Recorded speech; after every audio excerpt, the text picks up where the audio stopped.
Oi, famosa. A pessoa sai, é tudo assim, entendeu? É sai de uma coisa e entra na outra, que nem o agro, né? Não começa a chover, Acompanhei porque na todo mundo íntegra. plantando. O agro não para e essas mulheres fantásticas do agro e do ambiental não param. Parabéns aí pela explicação. Acredito que já fez aí uma introdução muito boa para todos nós. Ela deu uma travada, né? Não, eu tô Voltou. aqui, tô aqui. Então, eu vou passar para você. Tá bom. Tá me ouvindo bem? Então, vamos lá. Doutora Samanta, continua aí essa questão da CPR. Por que a senhora acha que essa CPR vai ser aí um divisor de águas? Bem, primeiro, Ana, boa noite, né? Boa noite, Rebeca, de novo aqui com vocês. Eu tô acostumada já nas noites de quarta-feira, a gente vir bater esse papo aqui. Acho super legal, acho que a gente precisa até estimular essas pessoas que estão nos vendo aqui. Clica nesse aviãozinho aí, manda para todo mundo, porque a gente sempre traz assuntos super importantes para o agro aqui. É. E essa CPR verde, eu sempre sou muito entusiasta, né? Porque eu sempre, lá atrás, eu queria fazer a diferença no sentido de fazer justiça ao produtor rural para que ele recebesse pela sustentabilidade que ele entrega. Isso nunca tinha sido possível, até que no Código Florestal a gente conseguiu colocar lá no artigo 41, que é um título de incentivos, que o poder público ficava autorizado a criar pagamento por serviços ambientais, e esses serviços ambientais foram listados. Então, o primeiro que vem lá é a conservação, o sequestro e o estoque, a manutenção de estoque de carbono. E depois tem uma série de biodiversidade, água, beleza cênica, enfim, e até a conservação de APP e reserva legal. Só que aquilo ficou como uma promessa, e agora no começo desse ano, em 13 de janeiro de 2021, saiu a Lei de Pagamento por Serviços Ambientais, a 14.119, dizendo que sim, essas práticas que causam impactos positivos ao meio ambiente podem virar produtos, créditos remuneráveis. O que faltava? E o produtor sempre fica meio desconfiado. Tá, mas como é que esse dinheiro vai chegar na minha mão? A CPR é esse instrumento. Então vamos lá. Como é que eu gero um crédito de carbono? Eu olho para dentro da minha fazenda, vou olhar lá nos meus processos produtivos. Vamos começar com o fácil. Eu tenho que repor lá 2 hectares de reserva legal ou de APP. Eu vou plantar uma floresta. Quando eu vou plantar essa floresta e eu quero gerar crédito de carbono com isso, eu faço um registro desse projetinho que eu vou fazer lá no órgão ambiental e levo isso para uma registradora oficial. Tem várias registradoras. A gente tem uma internacional super famosa aqui no Brasil, que é a Verra, mas tem uma plataforma do Instituto Ação Verde aí no Mato Grosso, viu, Rebeca? Que faz esses registros. Tem esse processo chamado MRV, que é mensuração, verificação e registro. E registra esse plantio para que eles estimem, façam um inventário de quanto isso vai captar de gás de carbono. Muito bem, vai captar lá 3 toneladas. Estou chutando aqui porque eu não sei esse número. Isso aí é a parte técnica, né? A gente é o jurídico. Quando você faz esse... E aí o próximo documento é uma nota de ideia desse projeto. Quando você está fazendo a nota de ideia do projeto, até você certificar esse título, esse crédito, leva um tempo, né? O produtor vai ter que fazer esse inventário, depois passar por um trâmite burocrático mesmo de registro e certificação dessa emissão desse crédito de carbono. Enquanto isso está sendo feito, ele pode emitir uma CPR agora. Ele pode financiar o seu investimento em geração de crédito de carbono através do dinheiro que ele vai receber dessa empresa, desse banco, sei lá, de quem queira neutralizar suas emissões, pagando a CPR dele.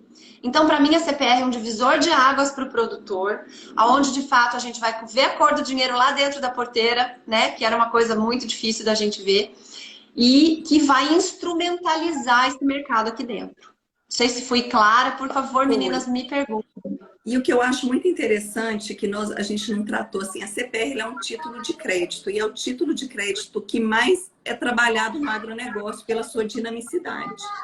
Então, essa CPR, ela tem muitas garantias, ela é oponível, ela tem direito de sequela. Então, para o Brasil, que sempre tem uma análise de crédito ruim, ela veio fortalecer como uma garantia, tá? Porque muitas vezes o investidor estrangeiro, que é quem realmente vai ter que pagar por essa compensação de carbono, ele desconfia, né? Tem todo um questionamento a respeito da nossa credibilidade. E a CPR ela é um título perfeito para esse mercado, porque ela garante, ela é oponível até em várias outras situações, como falência, recuperação judicial, extrajudicial. Então, isso realmente fortalece muito esse mercado de carbono por causa do lastro que essa CPR garante. Então, Da meninas, olha só. credibilidade, né? É uma credibilidade. Eu estou aqui então, só assim, observando as perguntas que estão surgindo. Eu São não tô nem perguntas olhando. bem práticas. Não, eu tô porque vocês estão tocando ficha aí falando, eu tô aprendendo e ao mesmo tempo tô vendo ali o que o pessoal tá perguntando. Vamos Tem lá, gente traz a perguntando pergunta ali, tem gente perguntando ali, por exemplo, e quem já tem uma mata na fazenda? Foi assim a expressão que o comentarista ali usou. E quem já tem essa mata na fazenda, já pode registrar? Quando que começa a receber? Outra pergunta que eu acho que vai estar linkada. A reserva legal pode entrar nisso ou é só o excedente de reserva legal? Outra pergunta importante. Não, super inteligentes as perguntas, só adoro.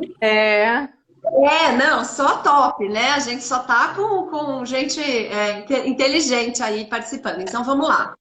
Sim, a floresta em pé, a reserva legal, inclusive a APP, podem receber por créditos de carbono. Quando a gente vai lá no artigo 41 do Código, que eu falei que é o artigo que autoriza os pagamentos, tá escrito lá no último exemplo do que pode receber a conservação de área de preservação permanente de reserva legal, tá? Então, assim, tá explícito na legislação que é possível receber. Porque às vezes a gente tem essa... porque às vezes a reserva legal e a APP a gente vê assim, como é obrigatório... não precisa. Como é obrigatório, eu não tenho muito o que fazer com isso. Não, agora além de ser obrigatório, é reconhecido como serviço ambiental prestado, né? Efetivamente dentro da porteira. E Rebeca, sabe de onde vem?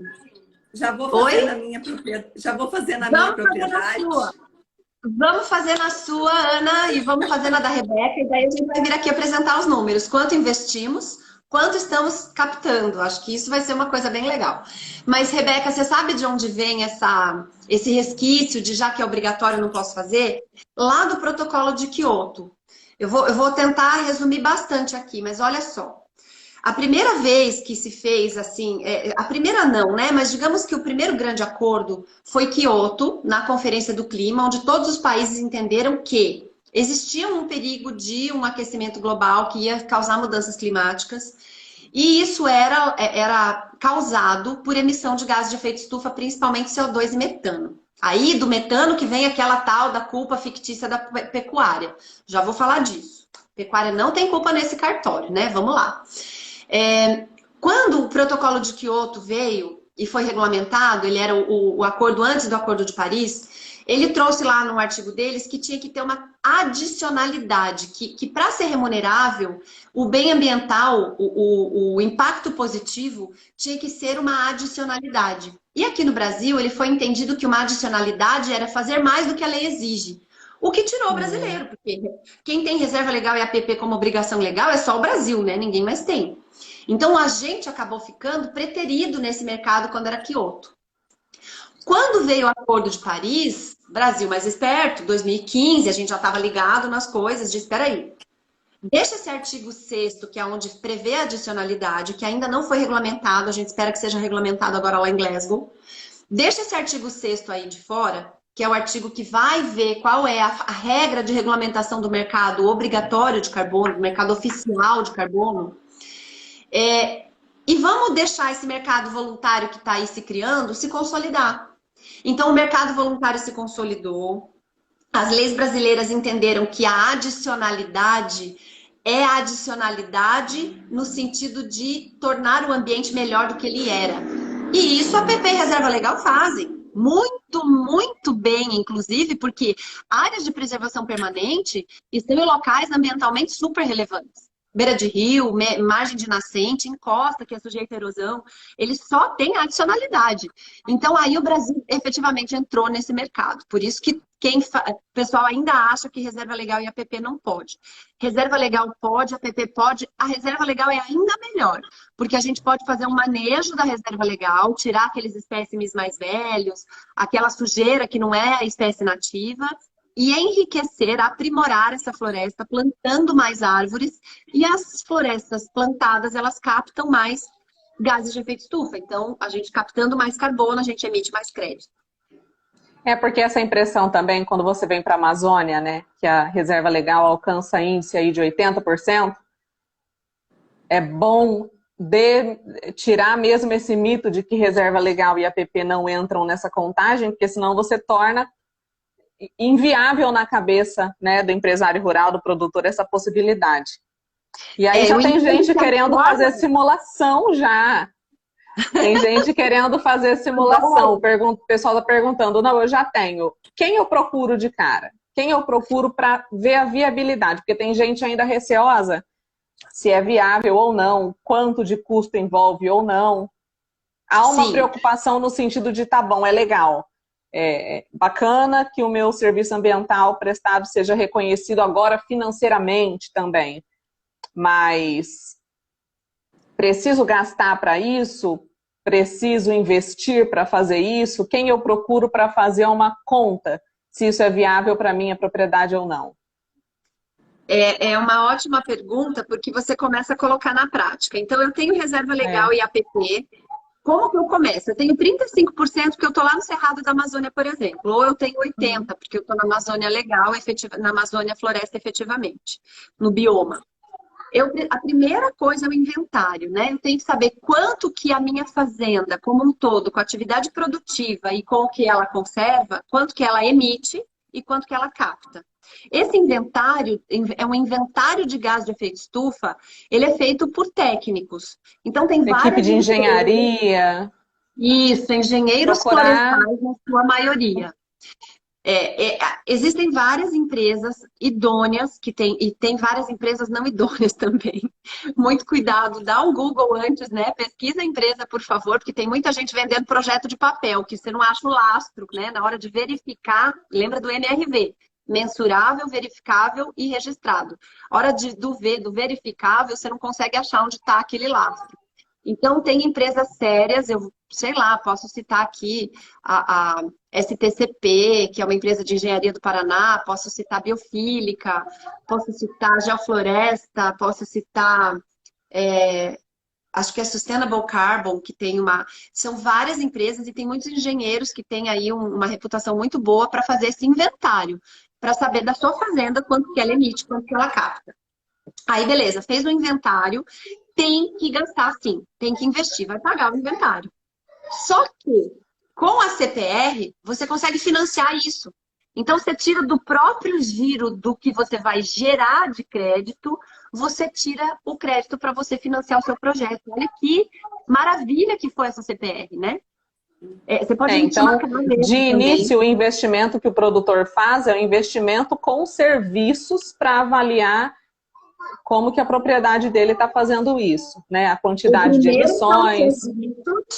E o segundo é esse registro, tá? Essas verificadoras, elas também cobram. A Verra, essa plataforma lá do Instituto Ação Verde de Cuiabá, existe e esse custo não é grande, tá? É um custo mais baixo.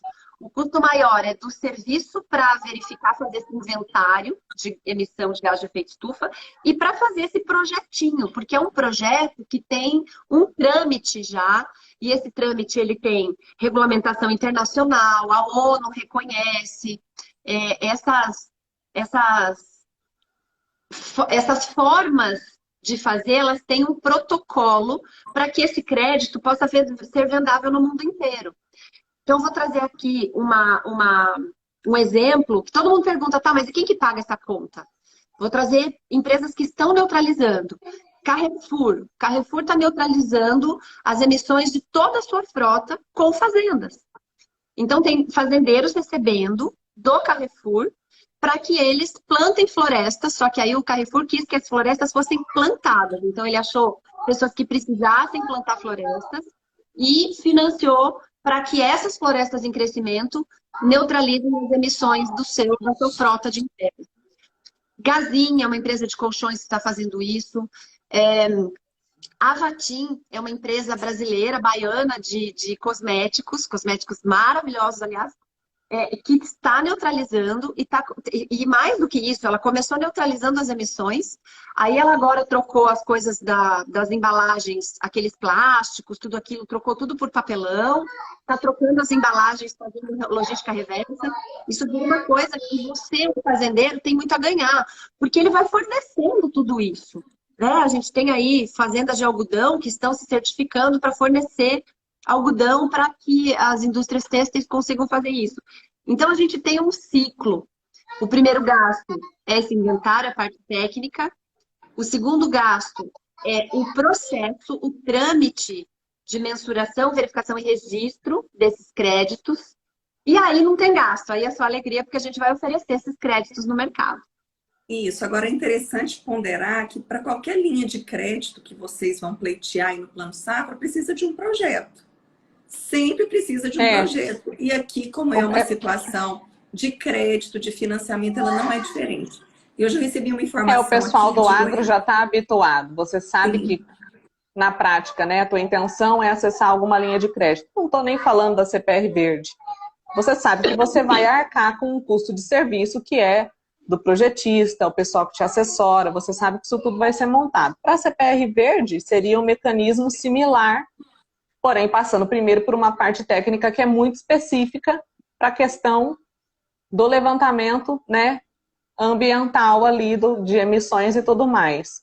Até que alguém ali até mandou a pergunta se essa CPR Verde vai estar atrelada por safra. Qual é o giro dela? Não sei se foi essa a pergunta. Mas perguntava se ela é atrelada em safra. A gente não pode sair da CPR que a gente conhece, né? A CPR que a gente conhece, ela garante lá a entrega do milho, do trigo, do feijão. Isso é por safra.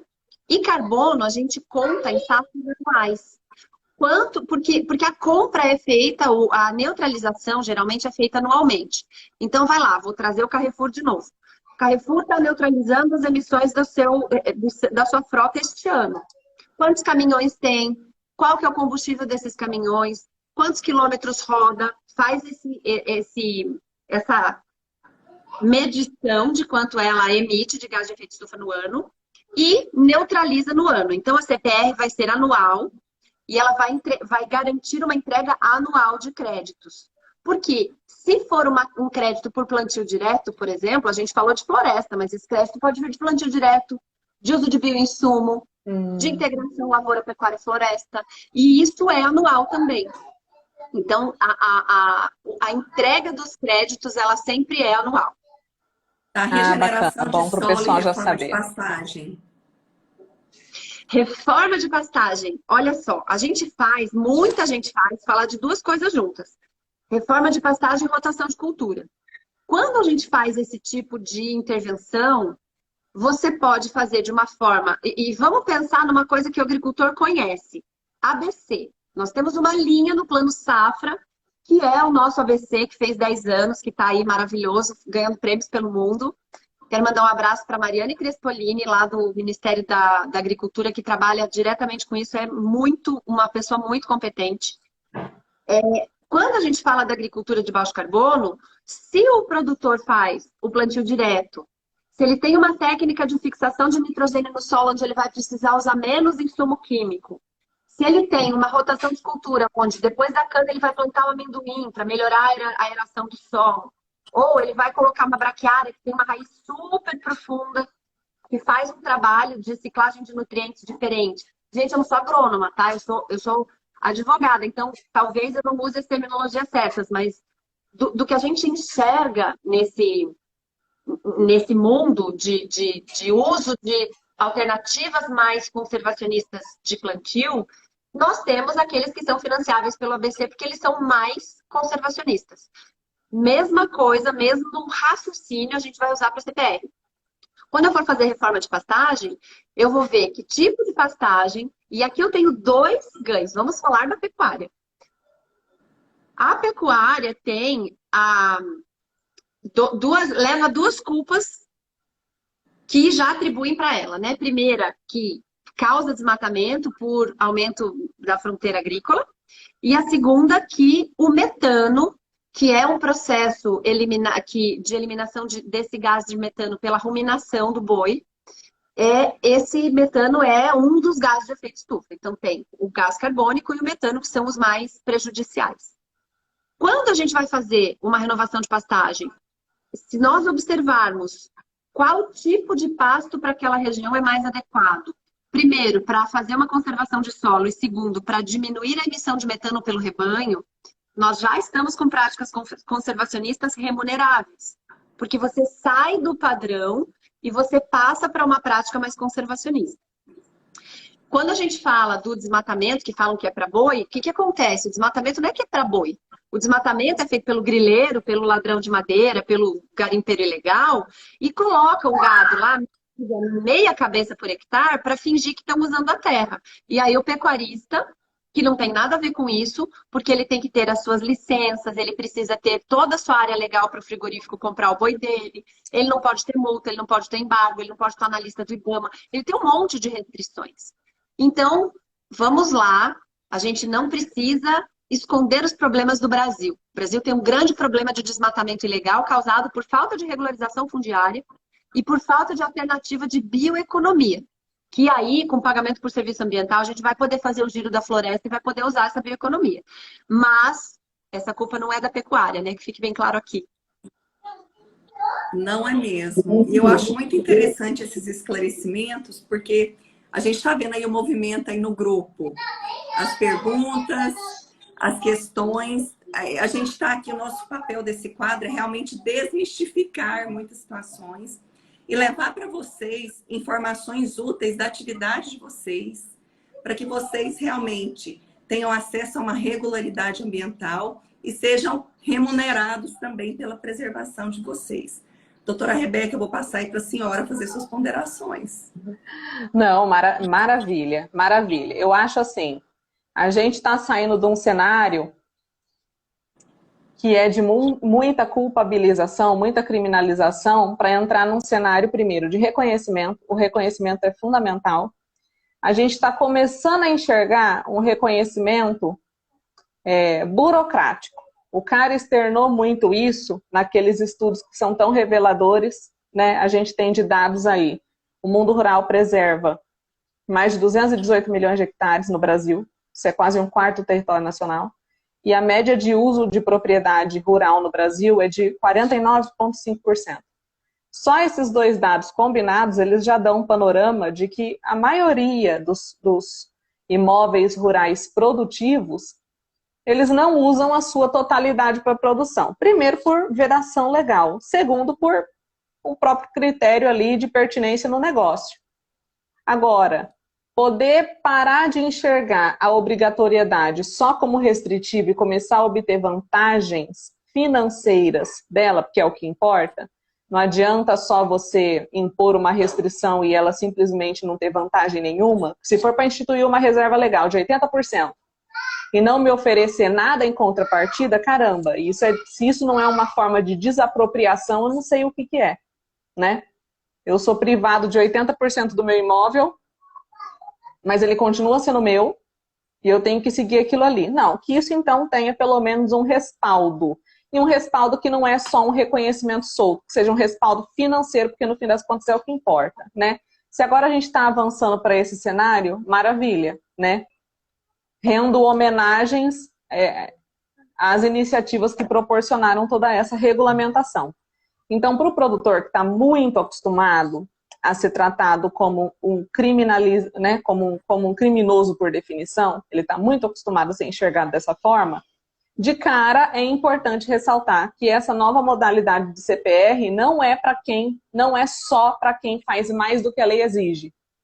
Porque se cumprir o que a lei exige já é tão difícil, né? Então, assim, não enxerguem essa nova CPR como um instrumento que só é acessível para quem faz integração lavoura-pecuária, para quem produz orgânico, para quem usa só para quem tem reserva legal além do que a lei dispõe, não. Quem cumpre o mínimo, né? E isso é bem delimitado pelo Código Florestal, já pode ter acesso a isso. Porque esse mínimo já é muito grande se a gente comparar com os outros países, né? Samantha iniciou a fala dela dizendo que só o Brasil tem esse nível de exigências em termos de reserva legal e APP. Se a gente comparar os 8 maiores países agroexportadores do mundo, né? Joga aí na conta, Alemanha, joga os 8 maiores, não vou lembrar de cabeça quais são, mas o estudo da PUC é bem legal sobre isso. O Brasil é aquele que tem a legislação ambiental mais restritiva. Então, fazer o mínimo nos termos da legislação nossa brasileira já é prestar um serviço ambiental incrível. E ser remunerado por isso, nada mais do que justo. Seriam esses os comentários. E se a gente reparar, a gente vê um movimento que vem trazendo mais restrições, mais critérios de verificação para poder acessar o crédito, para poder vender para o frigorífico, para poder entregar a soja lá para a cooperativa, para trading, para a empresa que você negocia. Ao mesmo tempo, a gente vê em contrapartida esse pagamento por serviços ambientais vindo aí de uma maneira mais robusta. Então, você equilibrar tudo isso só te dá uma opção, buscar a regularidade. Não tem outra opção, né? Se a tua regularidade é uma irregularidade aí formal, uma questão de burocracia, de reconhecer, porque você tem área consolidada, porque o embargo é antigo, tanto melhor. Se não, que seja um pontapé inicial para fazer o que precisa ser feito. Mas uma palavra só resume isso tudo para ter acesso a isso tudo. Cumprir uma regularidade mínima. E você só alcança isso sendo proativo, né? Nenhuma secretaria, o IBAMA, o Estado não vão, de iniciativa própria, te visitar para dizer que você está ok e emitir certidões atestando tudo isso. Você tem que buscar. Já é uma realidade. Exatamente. A doutora, na primeira live aqui no Pecuária Rondônia, trouxe a quantidade de embargos de área que tem só em Rondônia, porque é o nome da rede. Então, a gente está falando muito aqui para o bioma Amazônia. E hoje eu falando com o senhor Adão... Travou o meu computador. Eu fui baixar, é mais de 200... Não, travou. Eu fui abrir o PDF e ele travou. Dava umas 200 e tantas páginas de PDF de áreas embargadas. Isso ao longo dos anos todos. Ali tem área que o dono não sabe, a pessoa comprou a área e ela está embargada e ela nem sabia. Isso é tudo probleminha que ele vai vir à tona justo no teu momento mais importante. Você vai no banco, o banco vai abrir o teu cadastro para crédito rural. Primeiro levantamento que o pessoal faz, já te conta que está com um problema desse nível. Então, assim, é justo nos problemas mais importantes, é justo nos momentos mais importantes da tua produção agropecuária que você fica sabendo de algum tipo de restrição. E se é um momento que você está pleiteando crédito, ou seja, você precisa fomentar a tua produção, já encontra essa restrição, ou seja, você sabe que a tua safra não vai ser exatamente como você previu, ou vai ser mais dificultada. Então, o principal disso tudo, e a gente sempre termina as nossas lives falando a mesma coisa, né? A gente termina sempre no mesmo mote. Não esperar momentos tão importantes nas etapas de produção para procurar saber como a propriedade está. Nunca esperar isso, porque aí o banco, em vez de ser aquele que te fornece crédito, é aquele que te dá a má notícia de que não vai te dar o crédito por conta de uma pendência dessa. Às vezes você tem todo um projeto legal, tem toda uma viabilidade, tem toda uma importância social para fazer o teu projeto funcionar, você gera emprego, gera renda, produz, né? Agora estamos esperando o preço do boi voltar aí às altas, se Deus quiser, a China para de infernizar a gente um pouquinho. Previsão não ali de com isso por agora não, hein? Fazenda, não parece. Não é, exato. Então, assim, não é um momento favorável para ficar sofrendo mais restrição produtiva ainda, porque não está com a regularidade feita. Já estamos num cenário que os órgãos ambientais, que os órgãos todos, né, ambientais, estaduais, estão voltando a atender presencialmente, porque a gente teve um 2020 terrível para atendimento em órgão público. Terrível. Aí a gente vem com todas essas novidades. A gente sai, a gente está aí patinando numa pandemia doida, e aí vem Bacen com resoluções mais restritivas para conceder crédito. frigorífico fazendo verificação a rodo, moratória da soja a todo vapor e ainda tentando extrapolar para Cerrado. E aí vem essa oportunidade agora super legal de ser remunerado por serviço ambiental prestado. Se isso não é um momento mais do que oportuno, obrigatório, eu diria até, para entender como é que a tua propriedade está, se você tem alguma restrição e já correr para se regularizar, não consigo imaginar outro momento mais pontual do que esse. Tá na hora de regularizar, só tem benefícios com isso, então aproveita aí. O momento de tensão é o momento de repensar mesmo. A pecuária, principalmente, ela está vivendo aquele momento de virada de chave. Tá? A gente sempre vê os lavoristas bem profissionalizados. Lógico que o que eu estou falando aqui é regra geral, tá? Porque eu sei que tem os pecuaristas de ponta também. E os outros que às vezes deixaram aí o tempo passar e não pararam. E é o momento, sim, de regularizar. Meninas, vocês são fantásticas sempre. Essas lives, uma pessoa estava colocando aqui, isso aqui tem que ser nível nacional, concordo. Deixa a live fica salva, né? Fica salva no Pecuária Deixa salva, adorei. Que a gente iniciou com a Samantha na Band News, tá? Procura aí outro perfil que traz isso para vocês, assim, ao vivo, tempo real, de qualidade e tudo mais. Não tem. Não tem no Brasil, isso aqui não tem. É só aqui, Pecuária Rondônia, Pecuária Brasil e direto na fazenda. Então, olha aqui, estão me perguntando a rede de vocês, eu já falei, já está escrito. Se alguém tiver alguma dúvida, manda no direct que eu mando. E eu vou me esforçar para fazer uma cartilha disso, só que vocês duas falam muito. Olha só. A gente vai falando.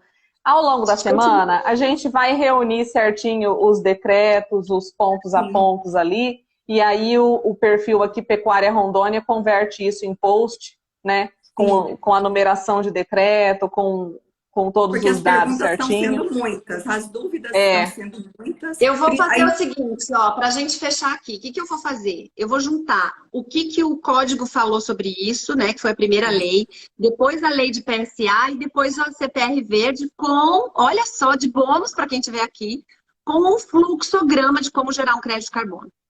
Show! E ó, eu quero fechar com vocês com uma pergunta que é a bomba do momento. A gente está vivendo um movimento pendular no setor energético. Nós sabemos que a energia é o que mais causa, as fontes de energia mais causa os gases de efeito estufa. Então, nós vemos aí, vamos falar um pouco sobre essa crise energética, essa tendência do petróleo subir, por quê? As commodities subiram muito, então os biocombustíveis ficaram caros.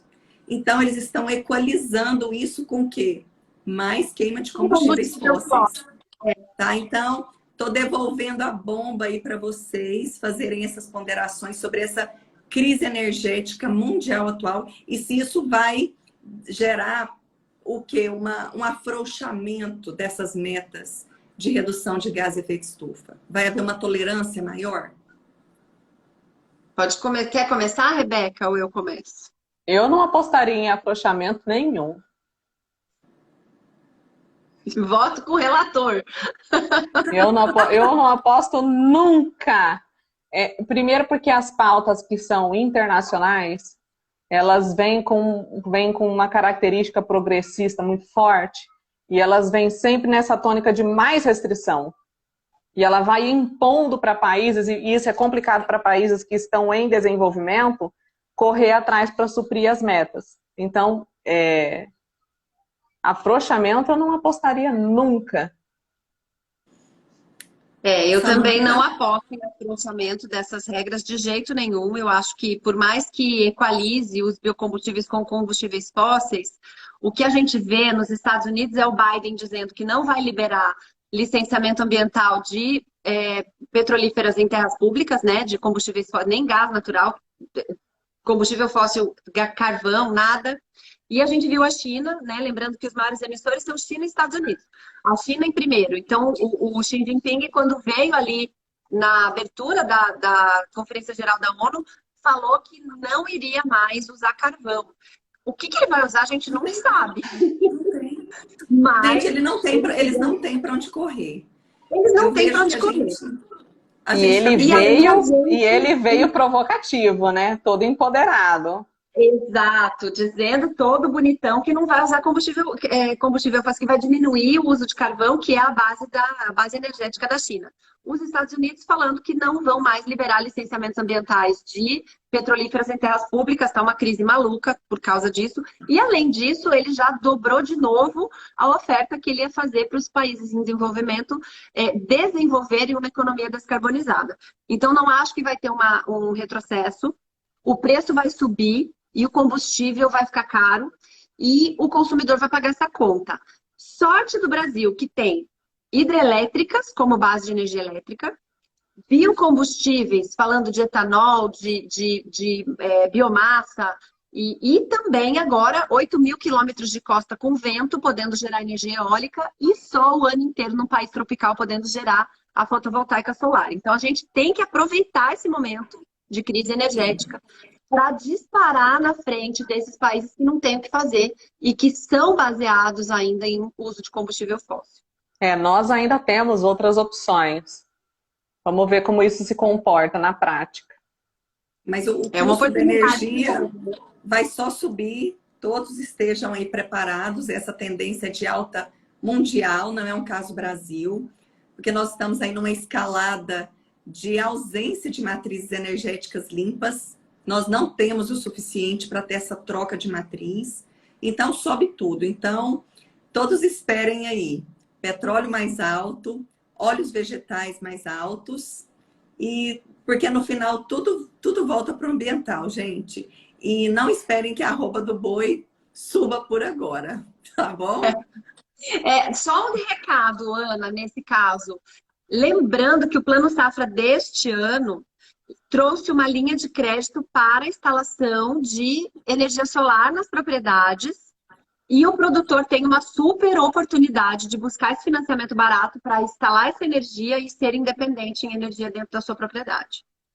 Isso é fundamental. Eu estava escutando o Molion esses dias, falando inclusive com a Kellen Severo, e ele falou que o Brasil ele tem que se programar, que nós estamos muito dependentes da matriz hidrelétrica e que nós estamos aí há vários anos tendo problemas e que nós não podemos ficar mais tão dependentes dessa matriz.